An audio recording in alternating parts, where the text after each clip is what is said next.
Let's try solving this logarithmic equation together. Real quick, before we get started on solving the problem, if you'd like to download a free copy of this PDF, you can find a link in the description box below, as well as the annotated or answer key PDF as well. And besides that, feel free to pause the video if you'd like to try the problem on your own at any point, or just think about any of the steps or replay any of the parts that you need to listen to again. Let's get started. The equation we're going to solve here is log base 4 of the quantity of 2 to the x power plus 48 plus 1 is equal to x. Let's just start by rewriting the equation. Here's the original equation, and the first thing we're going to do is we're going to subtract both sides by 1 so that we can isolate the logarithm on the left side. Then we want to identify the base of the log, which in this case is going to be 4. Currently, we have this equation written in logarithmic form, but let's go ahead and rewrite this into exponential form. Remember, to rewrite this in exponential form, we take the base of the logarithm, which is going to be 4, we're going to raise it to the x minus 1 power, which is on the other side of the equation, and that will be equal to this 2 to the x power plus 48. So rewriting this equation in exponential form, we're going to write 4 to the x minus 1 power on the left side of the equation, and that's going to equal this 2 to the x power on the right side plus 48. At this point, notice that we have two different bases for our exponentials. We have a base of 4 and we have a base of 2. That's going to make this problem a little bit more complicated, so let's see if we can do some rearranging and make these the same base. Since 2 is a smaller base, let's see if we can rewrite 4 using base 2. Now remember that 4 can be rewritten as 2 to the second power since it's a perfect square, so we can rewrite this using base 2, which is what we're looking for. So let's go ahead and rewrite this using base 2. So 4 is 2 to the second power. And if we're going to multiply an exponent by an exponent, that's totally okay. So we're going to multiply this 2 times this x minus 1 quantity. Next, let's go ahead and distribute this 2 to the x and 2 to this negative 1. If we go ahead and do that, then we're going to have 2 as the base still. And then 2 times x is going to be the 2x power. And then 2 times negative 1 is going to be minus 2. So that whole exponent is going to be 2x minus 2. Then using another one of our exponent properties, we can go ahead and separate this into a product of two powers using the same base. So we can rewrite this as 2 to the 2x power multiplied by 2 to the, negative 2 power. And we could go backwards to check this if this makes sense, but multiplying something with base 2 and base 2 is still going to get you something with base 2. But then when you do that, you would add their exponents, so 2x plus negative 2 is equivalent or the same as 2x minus 2. Then we want to remember our negative exponent rules, so 2 to the negative second power is the same thing as 1 over 2 squared, or 1/4. So we can go ahead and rewrite this as 2 as our base, so we 2 to the 2x power, and we're going to multiply this by 1/4. And then finally, multiplying these two pieces back together, we can rewrite this as 2 to the 2x power in the numerator. And then since we're multiplying by 1/4, keep in mind that the same thing as dividing by 4. So this expression would be equivalent to what we started with. Now let's go ahead and just take this equivalent expression that we just found, that's base 2, so 2 to the 2x power over 4, and put that on the left side of the equation and set that equal to the right side, which we didn't do anything with yet. It's just going to be 2 to the x power plus 48. Then we're going to want to notice that the numerator on the left side actually looks pretty similar to this 2 to the x power on the right side, but they're a little bit different. There's an extra 2 there. But let's see if we can maybe manipulate this a little bit with some algebra. We can take this 2 to the 2x power and rewrite this as 2 to the 2 times x power, which is really the same thing. We're just going ahead and putting a multiplication sign in between them. Then keep in mind that because multiplication is commutative, we can change the order. We could also rewrite this as 2 to the x times 2 power instead, right? We can just change the order of the exponents. But finally, keep in mind that we can also rewrite this using a power of a power property. So we can write this as the quantity of this 2 to the x power, so the base of 2 raised to the x power, and this whole thing would be raised to the second power. So when you have this power to a power property, basically all you really do is you would end up multiplying these two exponents together, so you get 2 to the 2x power anyway, which is what we started with. Let's go ahead and substitute this back in for this 2 to the 2x power.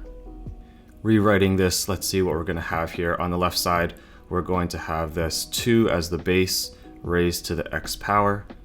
Then that whole thing is going to be raised to the second power. This is all going to be on top of 4. And on the right side of the equation, we're going to have 2 raised to the x power and then plus 48. At this point, it's really helpful to notice that we managed to get two of these 2 to the x powers. For a temporary substitution for the next few steps of this problem, let's go ahead and let u, or the variable u, represent this expression of this 2 to the x power. Making this u substitution and swapping out this 2 to the x power for u should make the next few steps of this algebra a little bit easier to do. So let's go ahead and take these 2 to the x powers that we have in our equation and then swap them out or substitute them with the letter u. Rewriting our equation with the substitution, we're going to get u squared over 4, and that's going to be equal to this u on the right side plus 48.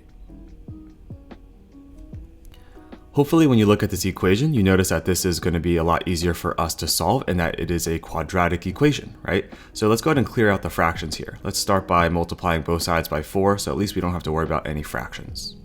Multiplying everything by 4, the 4s are going to cross cancel on the left side, so we're just going to have u squared. That's going to be equal to 4 times u, so we're going to go ahead and write 4u right next to that.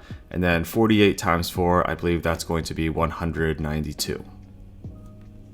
Now think back to what you've learned about quadratic equations. When you go ahead and solve them, you like them to be equal to 0. So let's go ahead and take this 4u and this 192 and subtract them from both sides of the equation to move them to the same side on the left side. So subtracting them from both sides, we're going to get u squared minus 4u. That's going to be what we have on the left side here, minus the 192, and that's going to equal 0.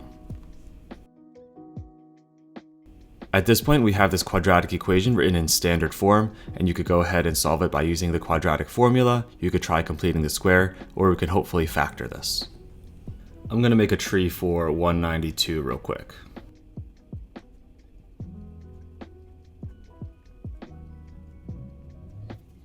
Alright, so we're looking for two factors that multiply to get to 192, but are going to be 4 apart from each other. So maybe I'll combine this 2, this 2, this 2, and this 2 together first. So 2 times 2 times 2 times 2, that would be 16.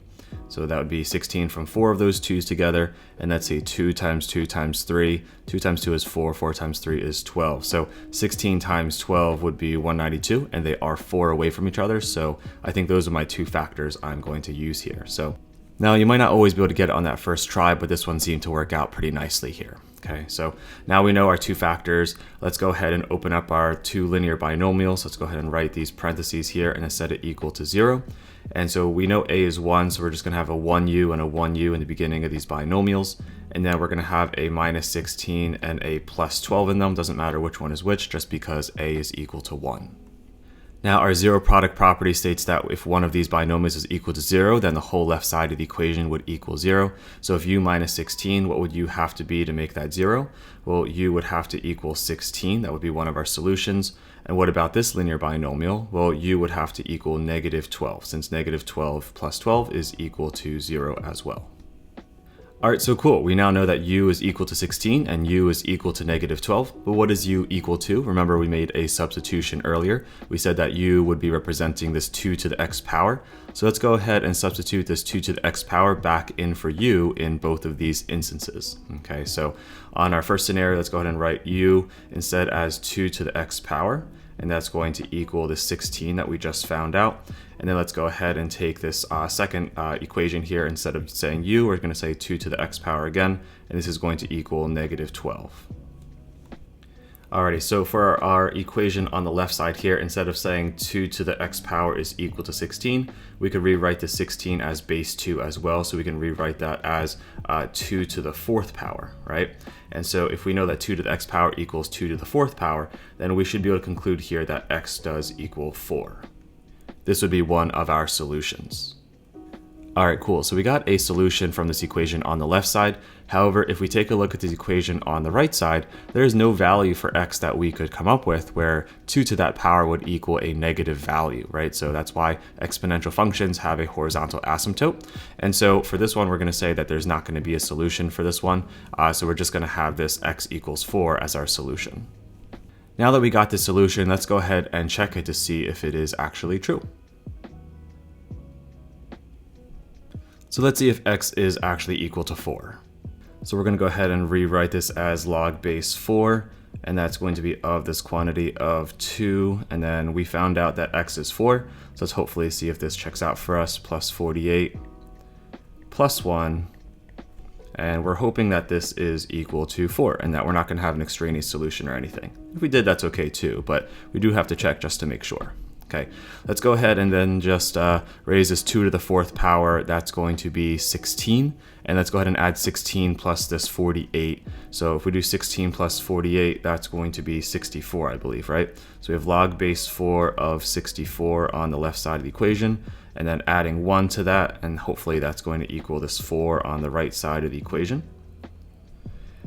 Then solving this logarithm, log base 4 is 64, that's asking how many 4s multiply together to get 64. Well, 4 times 4 times 4 is 64, so this would be equal to 3. So we can go ahead and say that 3 plus 1, that would equal this 4 on the right side. And since that is true, then we know that 4 does equal 4, and this checks out. So 4 is our solution, and it's not extraneous either, so we know we did a good job.